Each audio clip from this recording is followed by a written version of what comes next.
Now, banks recently have been doing a lot of assignments. They're assigning their mortgages out for whatever reason. They need liquid. There are many, many reasons considering the economic circumstances. And what they've been doing is you have a vice president of a so-called bank or somebody else that signs these assignments. Now, this person that signs the assignments for one bank, in many instances, has been found to be the same person signing the assignments for many other banks. Those are called robo-signers. Robo-signers. Like robots. They're right, signing. robots. They don't know what they're signing. They don't have personal knowledge of what's really going on.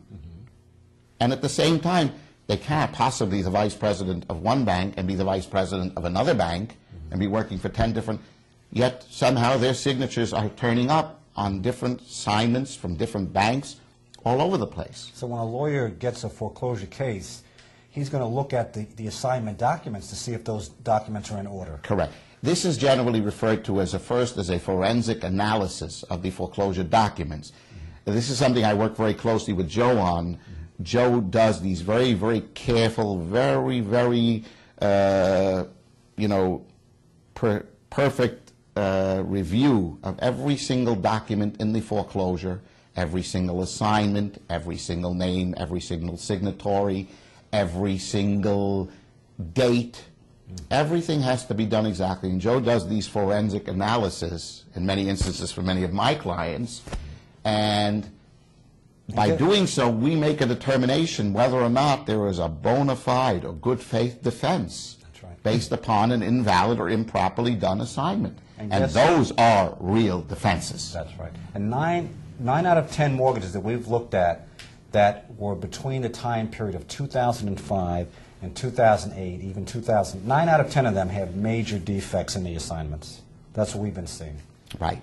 And when you find a major defect in the assignment, that could, on occasion, be sufficient to invalidate the mortgage altogether. However, in most cases, what it will do is put you in an infinitely stronger position to negotiate or make some sort of a much, much better settlement with the bank because they don't want to take the kind of risk that's involved in knowing that the assignment is invalid and what the possible outcome could be if that is found to be so. That's right. That brings us right back to the main point of this particular show, which is do not ignore the summons and complaint. As you can see, Abraham is giving you all the benefits of going and getting a lawyer or getting help and going into court when you get that summons and complaint, because on one hand, you may let the bank get off scot-free with all kind of bogus paperwork and you didn't challenge it, so now you have a situation where you let them get away with it. Whereas if you go into court and you secure competent help, competent counsel, you will have a chance to really push back against the bank, and you never know what the outcome could be. That's correct. And again, those chances are infinitely better if you start right from the beginning, Joe. I mean, that's an absolute essential. And I always advise my clients to tell me if served with a summons and complaint, what should I do? Always respond. The response can be an answer. The response could be a motion to dismiss for not having served or for lack of service, in which case it could go to a traverse hearing, which is known as a hearing to determine whether service is accurate or not, whether service was properly done or improperly done, as to, in legal jargon, as to apprise the parties as to whether or not, you know, they have a right in the due process. The service, of course, is very important. Very important. We always get people asking, if someone knocks on the door, I mean, this is a question that I would answer a little bit differently because I'm not an attorney, so I can give a little bit more of a... Yeah. Now, you may be touching on a certain area, Joe, where I would have to be careful with it. Okay. Well, but of course, if someone knocks on the door and the process server, the person is there ready to hand them papers, I mean, you can't advise anyone, I know, but there's no harm in taking the service. I mean, there's no harm in taking the paperwork. Although, later on, it'll be much harder to argue that you were not properly served. What I can say is that if you're served personally, then obviously the service will just invariably be upheld. On the other hand, if you are served by, let's say, something called nail of mail pursuant to the CPR, which means what they do is that they would mail you a copy and they would affix a copy to the door. Either nail one on as nail a mail or use some sort of double-stranded heavy tape and nail it onto the door. That would be more open form of service to attack. Okay. Even leave-in mail, which means leaving it with a person of suitable age and discretion, depending on who it was and depending on the description, it is also more open to attack. Not as much as nail-in mail, but more open to attack than personal service. And process servers make mistakes all the time, I think. Is that true?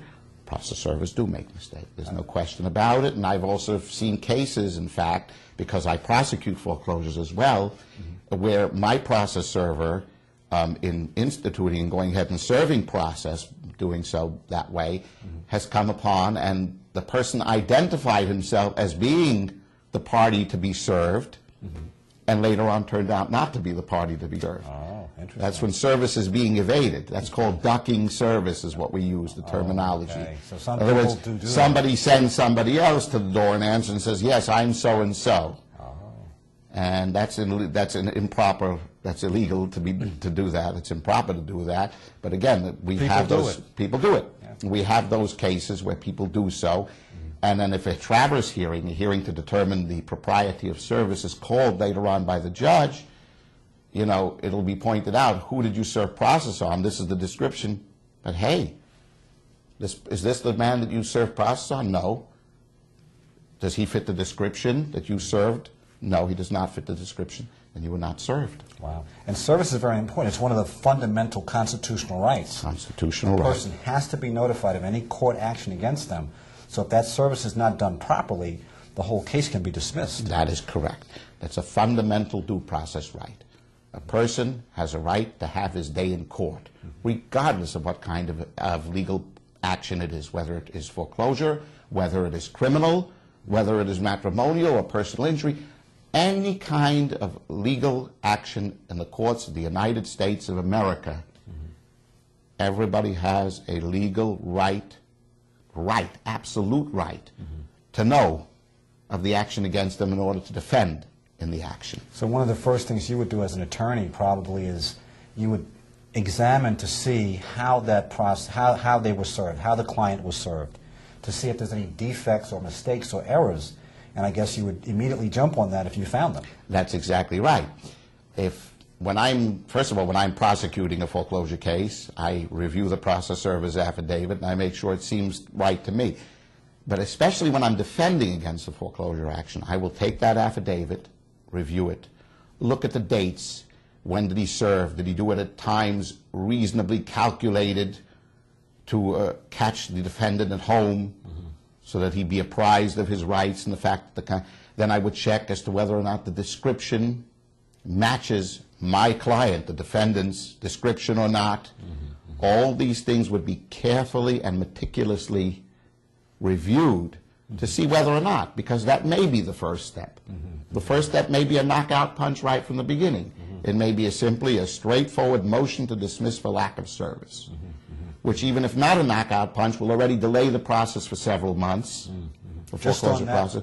Just on that, because I would then probably, you know, make the motion to be heard a couple of months down the line, and then the likelihood is then that the judge will then order a traverse hearing, which is again a hearing to determine whether or not it's sort of like a mini trial, where the witnesses are put on the stand and they are asked questions in order for the judge to make a determination whether in his best opinion and his feeling they were actually served and they had notice of the foreclosure action. Wow, that's very interesting. So that's one, you know. So service is very important. Now because there's also one other possible avenue also to attack which is a general legal concept, a general legal manner of attacking a summons and complaint, which is a defense, a motion to dismiss for failure to state a cause of action.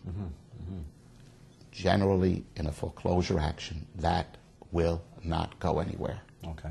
A foreclosure is based on documented mortgages, paperwork, the documentation is there, the summons and complaint recites the dates of when the mortgage was made, it recites the recording, it recites all the requisite information, assuming the summons and complaint is properly drafted.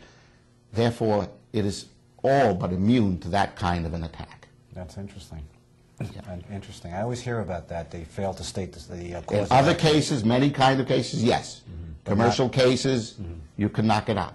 a foreclosure is almost invariably, I'm not saying it will never happen, but almost invariably impervious to such an attack. Okay. Now, Abraham, we only have a couple minutes left. I want to go back to the summons and complaint and the timing involved in answering. A person has a fixed period of time to answer that summons and complaint. Make clear to the audience is the timing involved. Once a homeowner gets that summons and complaint, I have two questions. One is, what is the permitted period of time for them to put their response in?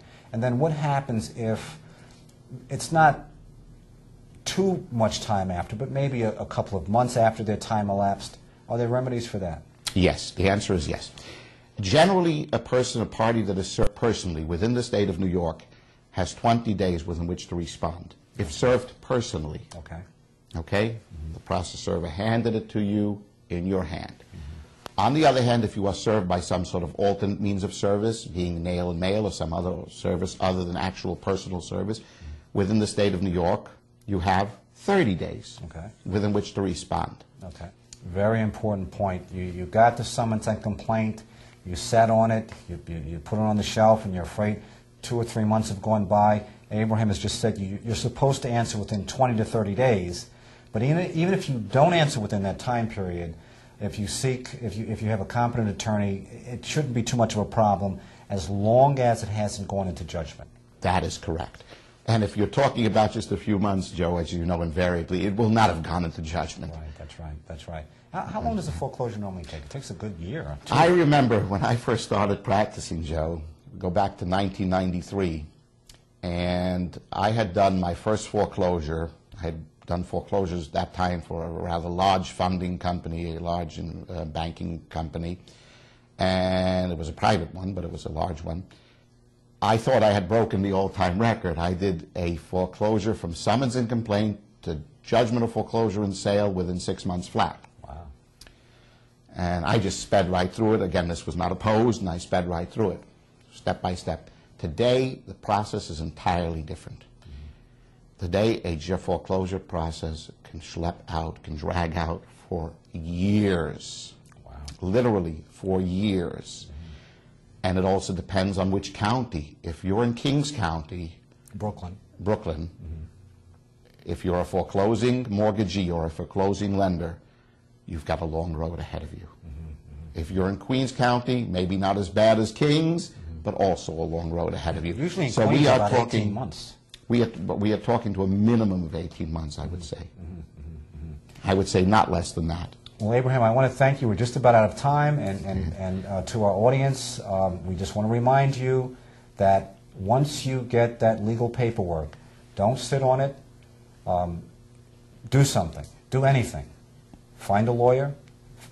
Shop around. Find the best lawyer you can for the best price. There's no harm in shopping. But do something.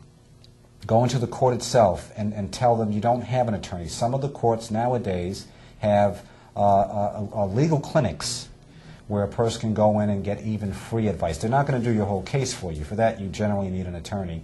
But at least you can get the process started and stay on top of your rights. Because if you don't, you let the bank get away with murder. So we urge you to answer your summons complaint. I want to thank you for listening. And to stay tuned in, because this is the first of a series with Abraham Hoshander, very competent attorney. He can help anyone in foreclosure. And we'll have many more of these shows to help you to learn your rights. Thank you for listening. Thank you, Joe. Thank you very much. Thanks, Abraham. Pleasure. Okay.